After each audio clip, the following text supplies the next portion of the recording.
What a special moment. 2024 Butt Kiss Award winner. I think that's when our next guest found out he was receiving that prestigious, highest, nation's best linebacker honor, a national champion, a University of Georgia Bulldog, Jalen Walker. An honor to meet you. How are you? I'm doing great. How about yourself? I'm so great. I'm excited to get to know you a little bit. I want NFL fans to get to know you. Of course, Georgia fans, college football fans know everything about you. And now the draft's is almost here. I've heard so many amazing things about you. You're a talented football player, human actor, singer. I want to know, if football did not exist, what show cast would you like to join right now? See, I'm not big into shows, but I would love to be a movie star, of course, and then of course still be on the stage singing. So What movie would you put yourself in? If you could have one role in a movie, what would you have loved to replace an actor with you? I'm not one. I would have to replace either Will Smith or Martin Lawrence in one of the Bad Boys movies. Which one? One, two, or isn't it? I didn't see the last one. Wasn't there like a Bad Boy 4 or something that came Yeah, out last year? it came Which out one? recently. It would probably be the first one, just to set it off straight, so I can keep being in the loop of the rest of the movies. So I was gonna say the whole dynasty. I thought you might say you would just want to go revisit your time as the Tin Man. You were the Tin Man in the musical. No? that's a throwback. Yeah, that's a throwback for sure. I think it's so cool. You were like saying the national anthem at games when you were growing up. Right. I got the opportunity to sing the national anthem at my dad's game at Catawba College when he was there coaching. Of course, I got to sing another national anthem at the college basketball game at Catawba College, and also a minor league baseball team who's located in Kannapolis, North Carolina. Jill, and this clip's gonna live in infamy, and it's gonna float back when you have to do your rookie song. And there's going to be high expectations. I hope you're ready. Yeah, I gotta dust off the rust a little bit, but I think I'll be fine. Okay, let's get to the more important questions. What did Texas football do to you? Why do you destroy Texas football? Um, it was just the game. I'm a pretty high energy guy, and it was just a high stakes game, and I felt like the week of preparation that I had and the team had showed on the field. On that Saturday. You had 3 sacks for NFL fans who might have missed that one. 3 sacks in 1 quarter. Excuse me?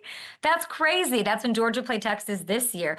Which one would you like me to walk me through? Do you want to look at your highlight from the first sack, the second sack, or the third sack? It's your choice. Let's do the third sack. Please talk me through this. The control room, go. Right. I'm sitting here. I'm over as a quarterback spy, and as soon as Arch gets in, I know Arch is a scrambler. But as soon as he moves out of the pocket, I have the set go to go chase him down, and which I did. Unbelievable. You were up against first rounder Kelvin Banks Jr. You were relentless there. We loved it. I mean, he held you a little bit during that game, huh? If it wasn't called, it wasn't that, but I'm not gonna complain. I love that. Okay, so let's get in that was in the first sack, but you're unbelievable off the ball linebacker, doing it all, spying Arch Manning, who like everybody wants to talk. This is, you have the athleticism with him. You have how fast he is, and you close in on him like a cheetah. Like it's unbelievable what you're able to do. Yeah, it was a great opportunity for do so. Feel like I'm blessed with the athletic ability to do all these things, and especially knowing who does what well. I do know that Arch has some wheels on him, so having him in the game showed me that I can go chase him down. I know that you'll be a force wherever you go, and you're going to go where you should go, and your story will be written. But Carolina Panthers fans, it must feel good that they want you so badly. I had the opportunity to catch up with Dave Canales yesterday or the day before yesterday. Listen to what he said. Think just ask him about how he impacts his teammates. Okay. Every single Georgia Bulldog we talk to, they talk about Jalen Walker. They talk about the accountability, the way that he pulls the whole group together, the way that he plays with his hair on fire and communicates and all those things. And so I think there's just some intangibles about the guy that are really special. I loved hearing it. We don't even have enough time to talk about and play for you all the things that he was saying and how impressed he was with you in meeting you and watching your tape and studying and get to know you. So answer his question. How do you impact the players around you? Right. I believe in passionate energy. Most definitely being a part of the University of Georgia, our team is very well connected. And myself being one of the leaders on the team, I had the opportunity and objective to connect with everybody, to the starting guys, to the walk-ons on the team. I feel like everyone deserves that respect of just being there at the University of Georgia, but having that team chemistry and having that relationship with these guys and knowing what these guys are really fighting for, what their why is another way to bring that extra notch out during game time. And I think NFL fans watching need to know you were a captain in 2024 on one of the best teams in the country, a juggernaut. Like I can tell by how you're speaking and how Dave was speaking about you. What stood out to you about that team meeting? And all of them are special and all of them are unique in different ways. What stood out about the Panthers?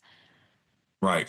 Their staff is great, and shout out to my guy Los, who's bringing me around all day long. That whole staff in general, they have a mission and have a plan to bring up the dynasty of the Carolina Panthers once again. And I'm excited to see what they have planned in store, what to do. Yeah, I mean, you were born in South Carolina. You went to high school in North Carolina. I did my homework. That was pretty cool. Yeah, I'm only 45 minutes down the road, down Highway 85 in Salisbury, so it wouldn't be as bad as getting back home. I hope you're enjoying this journey. And you grew up in a football household. You talked about singing with your dad, where he coached college football for really most of your life. What's one thing, like one specific thing that you kind of hear in your head from dad that he's instilled in you about how to carry yourself as you enter the NFL? Right. It's about your character. The things that you learn at such a young age that he taught me at a young age, those carry over. I don't think you should change your character or change the way you are for anyone or for anything. I think you should be original. I think you should be the person you are. He always stressed, of him being, it was a great opportunity for him to be a coach, but I feel like he was a dad first to me and giving me that guidance in those situations like that. When I hear your name or read your name on my Twitter timeline or TikTok or whatever, versatility comes up. Matt Miller of ESPN, he's, giving the mock drafts to the masses. Versatility is connected to you. Inside linebacker, you can play off the edge. Are you like itching to do anything else? Like, is there something maybe on the offensive side of the ball that seems interesting to you? Yeah, I mean, I had my fair share at running back and tight end and wide receiver in high school, but that defense side of the ball is something special. There's something that gets me to that next level of being able to be everywhere, having the opportunity to play inside backer and outside backer and star, those things that you don't see guys do every day, and me having the opportunity to do so, I feel blessed to be able to do it, but I know the high responsibility and stakes to do these things as well. You were in New Orleans. I didn't get to meet you, but I know that you were there during the Super Bowl, and I'm sure it's because there are a few Georgia Bulldogs playing, and then 4 quarters later, raising the Lombardi Trophy. What did that mean to you? Right. I had the opportunity to play with a couple of those guys on the Eagles. It was just a great opportunity to be a part of the culture and part of the experience of the Super Bowl, and especially those guys having an opportunity. I know some of those of them won national championships, but having to win the Super Bowl on the next level is super exciting for those guys. You know that there's now seven former Bulldogs on that Eagles defense. Right. Yeah. It's the Philly Dogs. It's something new. It's something in the air in Philly. So Yeah. I talked to Howie too, the other day. I just feel like I know you're not going to be there for him at 32. I understand that, but I can't imagine he's not scheming away because he just somehow finds a way to get all those Georgia Bulldogs on the team. Nolan and Jordan and Jalen and Dean and Ringo, Lewis, they're all there. There has to be, right. Is there a linebacker group chat, a Georgia linebacker group chat?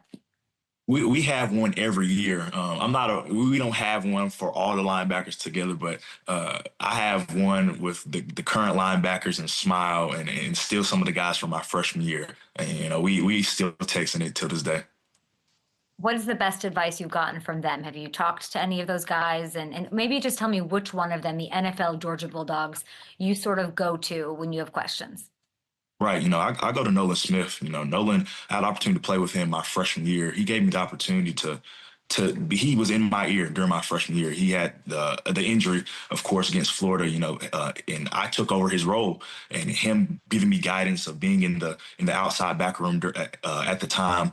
he guided me in the best direction. And then still to this day, having him as a big brother is great. You know, he gives me the guidance. And if I had any question, I know he'll give me a straightforward answer.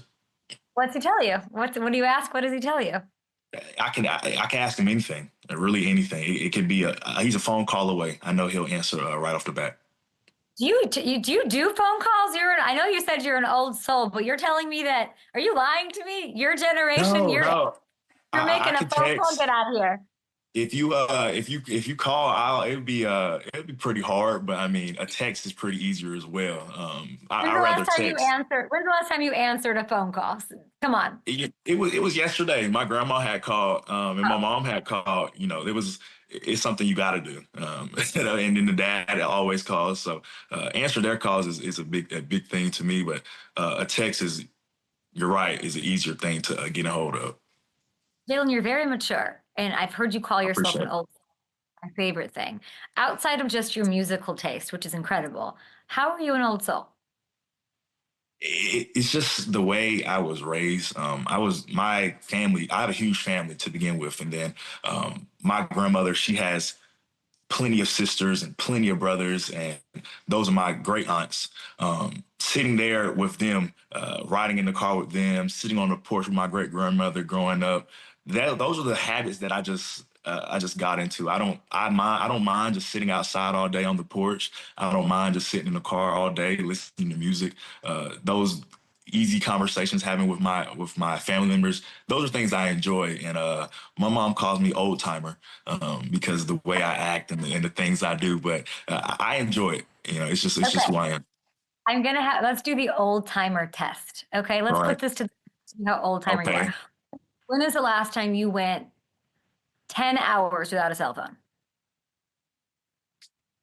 I mean, I can't say. I don't know. Just because my life revolves around the phone, just because I got to be around the phone and this, that, and third of answering these calls and being on these meetings and things like that. It's pretty hard now, just because there's so much that goes in towards the phone.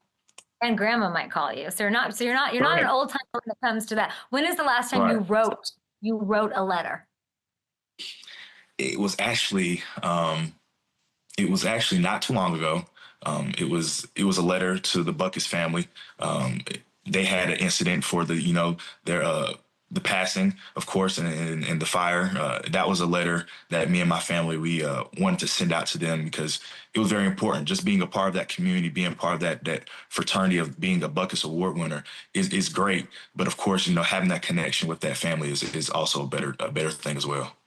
What did you write? It was just a condolence note, just keeping them in their prayers. It's hard to deal with that, and of course, still have to deal with the world around you. You're just keeping them in our prayers and to keep them in good spirits.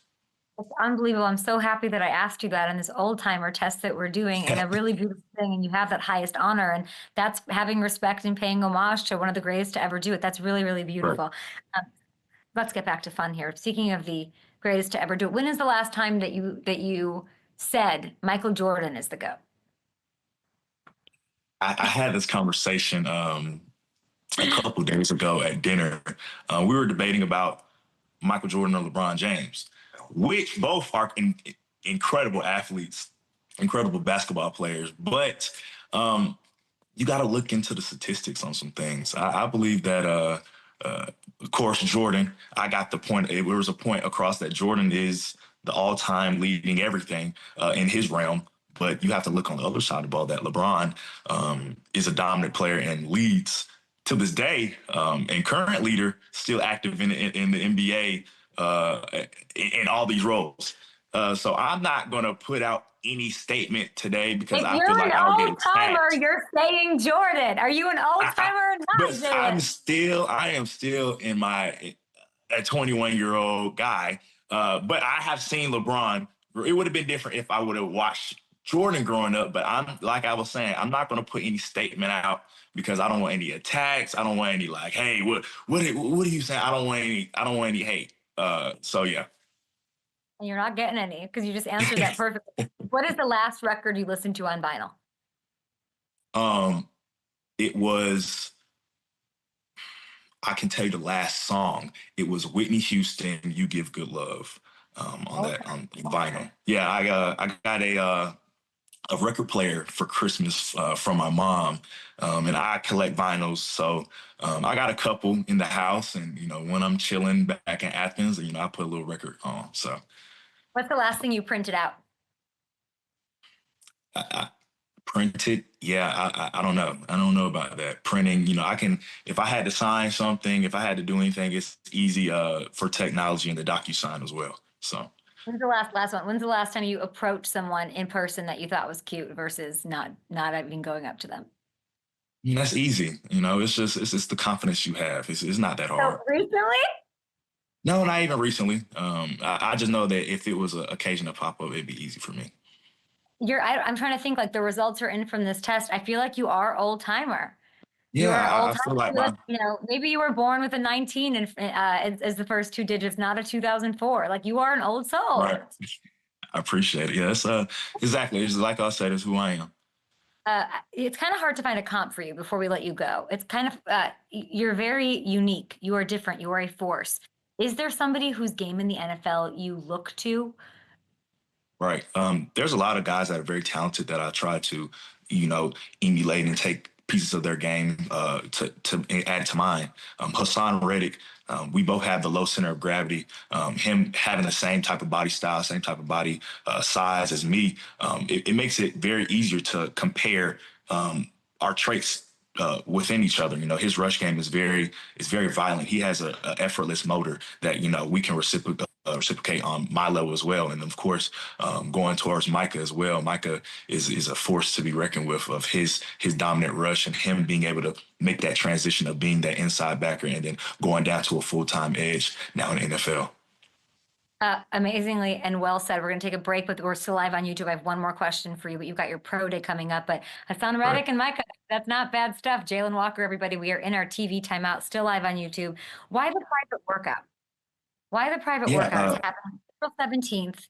I saw that this morning and I go, well, I was at the owner meetings and I talked to a lot of people. You're going top 10. You're going top 10, Jalen. Why do that? Why is that important to you?